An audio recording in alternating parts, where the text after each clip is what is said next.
Hey there, you're in the machine L-sit, sometimes called floating staff or floating stick or even celibate's pose.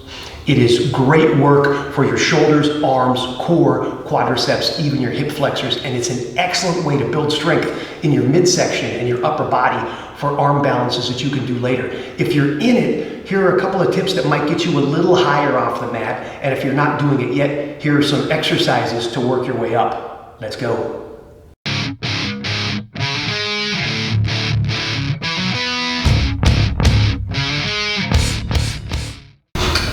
L-sit. I'm kind of in the shape of an L, and it ain't easy. There are two big mistakes people make when they're trying to get this one off the ground. One is the positioning of their hands, both in relation to the body, front and back, and side to side.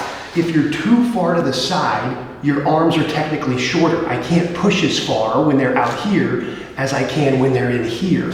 Secondly, sometimes the arms are too far back. These hands are basically a fulcrum point to equalize the weight between my butt and my legs. If I put them back here behind me, all the weight's in front, I'm never going to get it off the ground. The hands need to be planted a little farther forward, like somewhere between my knees and my butt. Secondly, people tend to go, "Ooh, my arms aren't long enough." Everyone's arms are long enough, unless you have like some serious disability. Our wrists go right to our butt cheeks when we sit upright. It's actually perfect design for certain things that we may need to do. What we have to do is make your spine shorter, and that's just done with a crunch. So if I have a perfectly straight back here, I'm never getting off the ground. It's impossible. But if I crunch upward, I can bring my buns 6 inches or so off the ground. So I plant the hands close to my body. My thumbs are actually touching the outside of my thighs. And then I pull back a little. So my palms are planted not halfway, but a little short of halfway between my knees and my glutes. Then I crunch up to make my spine shorter and my arms longer. And then I press. Really engaging the quads to keep the legs straight here.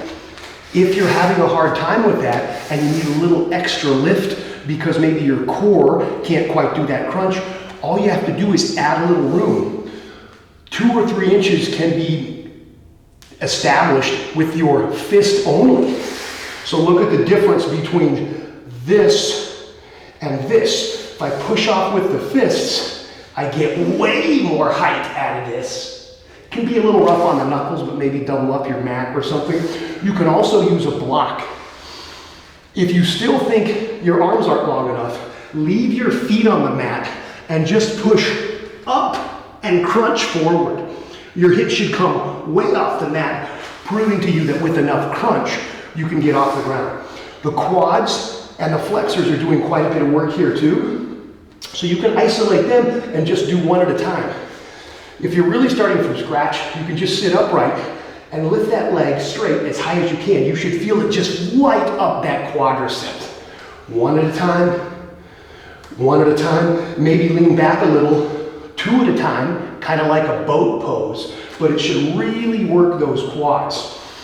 If you're still, working on the midsection also, you can leave the legs and just do crunches. Just try to pull your hips up and your shoulders forward.